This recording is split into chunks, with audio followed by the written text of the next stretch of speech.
नमस्कार मंडळी. होळीच्या तुम्हा सर्वांना खूप खूप शुभेच्छा. रंगांची, आनंदाची आणि गोड क्षणांची ही सणवार खूप चांगली जावो हीच प्रार्थना. मी फर्स्ट टाइम कॅमेरा समोर येऊन बोलत आहे, सो माझं काही चुकत असेल तर प्लीज समजून घ्या आणि व्हिडिओवरती तुमचं प्रेम असंच राहू द्या. तर आज आपण या व्हिडिओमध्ये बनवणार आहोत होळी स्पेशल थंडाई प्रीमिक्स. अगदी झटपट होणारी, खूप छान टेस्टी लागणारी आणि हेल्दी पद्धतीने. त्याचसोबत मी तुम्हाला दही वडा चाट कसा बनवायचा हेही या व्हिडिओमध्ये दाखवणार आहे. होळी म्हटले की गोड, तळलेलं आणि जड खाणं येतच, पण थोडीशी काळजी घेऊन सणाचा आनंदही घेता येतो आणि हेल्थही जपता येते, बरोबर ना? चला तर मग व्हिडिओला सुरुवात करूया. मी हे milk powder, vanilla custard powder आणि खडीसाखर, ज्याला काही लोक मिश्री म्हणतात, मी झेप्टोवरून ऑलरेडी ऑर्डर करून घेतलं होतं. बाकी सगळं साहित्य माझ्याकडे घरातच उपलब्ध होतं. साधारण इथे 1 वाटी मी खडीसाखर घेतली आहे. शरीराला थंडावा देणारी ही खडीसाखर उन्हाळ्यात खूप फायदेशीर असते. याला मिश्रीही म्हणतात, जसं मी तुम्हाला यापूर्वीही सांगितलं. तर ही खडीसाखर मी आधी ठेचून घेते. याचं कारण, ती डायरेक्ट मिक्सरमध्ये टाकली तर मिक्सर खराब होऊ शकतं. सो मी थोडंसं तिला ठेचून घेते आणि मिक्सरमध्ये मग बारीक करून घ्यायचे. सो ठेचून घेतल्यावर मिक्सरमध्ये बारीक पावडर करून घेतली. साधारण ही जी खडीसाखरची पावडर आहे ती मी 1 वाटी घेतली. म्हणजे मी 1 वाटी तुम्हाला खडीसाखर दाखवली होती, बट जेव्हा त्याची पावडर केली ती पूर्ण पावडर थोडी जास्त लागणार होती. सो पूर्णपणे म्हणजे ऑलमोस्ट खडीसाखर मला 1.5 वाटी लागली आणि त्याची पावडर मी 1 वाटी घेतली. तुम्हाला किती गोड आवडतं त्यानुसार प्रमाण कमी जास्त करू शकता.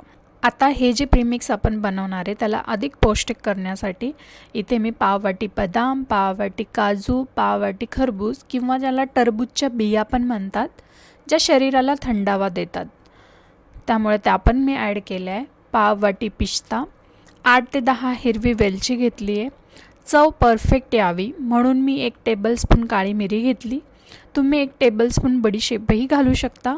परीक्षेच्या काळात मुलांची एकाग्रता वाढावी म्हणून 2 टेबलस्पून इथे खसखस किंवा 1 टेबलस्पून खसखस घातली तरी चालते.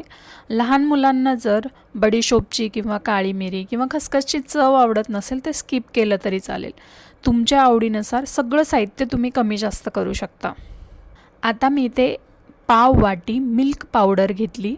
हे पूर्णपणे ऑप्शनल आहे, पण यामुळे थंडाई, रबडी किंवा कुल्फी पटकन घट्ट होते. खूप जास्त दूध आटवायला लागत नाही. त्यात मी पाव वाटी व्हॅनिला कस्टर्ड पावडर घेतली. यामुळे छान टेस्टही लागते आणि हलकं असं क्रीमी टेक्स्चर येतं. हे सगळं साहित्य मिक्सरमध्ये टाकून मी छान वाटून घेतले. खूप सुरेख असा वास सुटला याचा. हे बघून माझ्या तोंडाला आत्ताच पाणी सुटायला लागले. यानंतर चाळणीच्या मदतीने ते चाळून घेते, म्हणजेच दूध पिताना इलायची किंवा काळी मिरीचे जाड तुकडे तोंडात येणार नाहीत. आता हा रेडी झालेला मसाला म्हणू शकता किंवा प्रीमिक्स म्हणू शकता, एखाद्या कोरड्या काचेच्या बरणीत भरून ठेवायचा किंवा झिपलॉक बॅगमध्ये भरून ठेवला तरी चालतो. फक्त याला हवा नाही लागली पाहिजे, म्हणजे ओलावा लागू नये, जेणेकरून तो लॉंग टर्म टिकून राहील. फ्रीजशिवायही हा बाहेर 3 महिने आरामात टिकतो.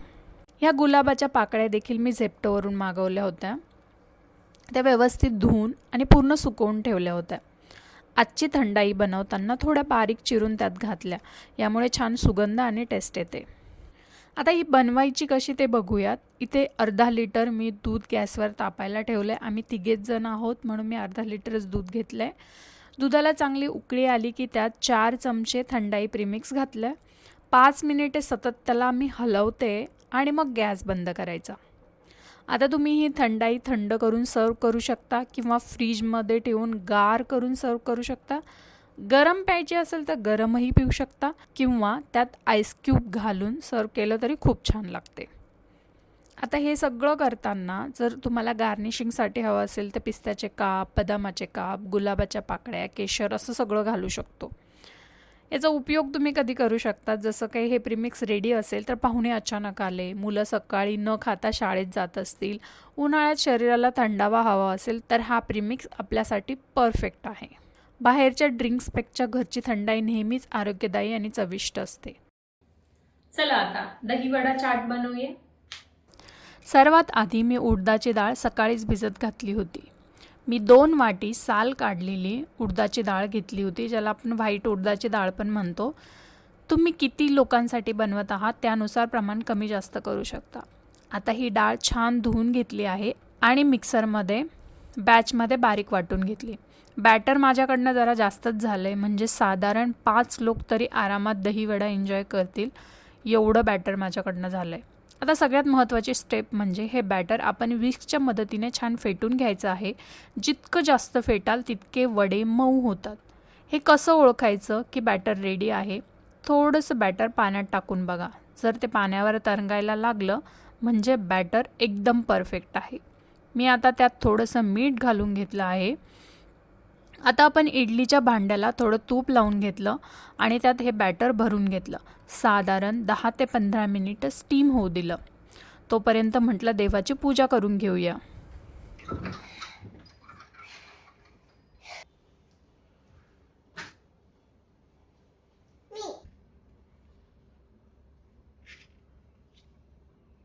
ओम श्री गणेशाय नमः. अन्नपूर्णा माता की जय. श्री स्वामी समर्थ महाराज की जय. श्री विठ्ठल रुक्मिणी माता की जय. ओम नमः शिवाय. हर हर महादेव. 10 मिनिटांनंतर झाकण उघडून पाहिलं. जवळपास इडली रेडी होती. आणखी 5 मिनिटं स्टीम केलं आणि गॅस बंद केला. आता आपली मऊ मऊ इडली रेडी आहे आणि सगळ्या इडली मी ताटामध्ये बाहेर काढून घेते. आता एका भांड्यात गरम पाणी घेतलं, त्यात 1 चमचा हिंग आणि थोडं मीठ घातलं आणि आपण बनवलेल्या इडली या पाण्यात थोड्या वेळासाठी डीप करून ठेवल्या. यामुळे त्या अजून सॉफ्ट होतात. आपण रेग्युलर दहीवडा करतो किंवा खातो तर त्यामध्ये खूप जास्त तेल लागतं. म्हणून मला एक हेल्दी ऑप्शन ट्राय करायचा होता. तुम्हालाही हेल्दी खायचं असेल तर नक्की हा ट्राय करा. आता ह्या इडल्या छान सॉफ्ट झाल्या आहेत. त्यातील पाणी हलके हाताने पिळून घेतलं आणि बाउलमध्ये ठेवल्या. त्यावर घट्ट असं दही घातलं. मी ही चिंचेची चटणी मार्केटमधूनच आणलेली आहे आणि म्हणून तीच वापरते आहे, पण तुम्ही घरीसुद्धा बनवू शकता. पुदिन्याची हिरवी चटणी मी बनवून घेतली आणि त्यावर टाकली. खट्टा मिठा टेस्टसाठी पुदिन्याची आणि चिंचेची चटणी बेस्ट आहे. देन डाळिंब टाकून थोडंसं गार्निश केलं आणि आपला हा हेल्दी दहीवडा रेडी आहे.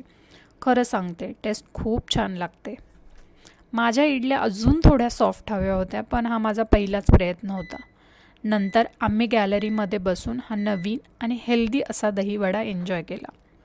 आरूला काही फारसा आवडला नाही, कारण तिच्या दहीवड्यामध्ये ना हिरवी चटणी होती, इमली चटणी होती, पण तिला फारसी नाही आवडली. सो तिने फक्त दहीच खाल्लं. होळीच्या रंगासोबत अशी थंड, सुगंधी, थंडाई आणि हेल्दी दहीवडा परफेक्ट कॉम्बिनेशन आहे ना. तुम्ही हा माझा व्हिडिओ मे बी होळी होऊन गेल्यावर बघत असाल, पण मी हा होळीच्या दिवशी शूट केला आहे.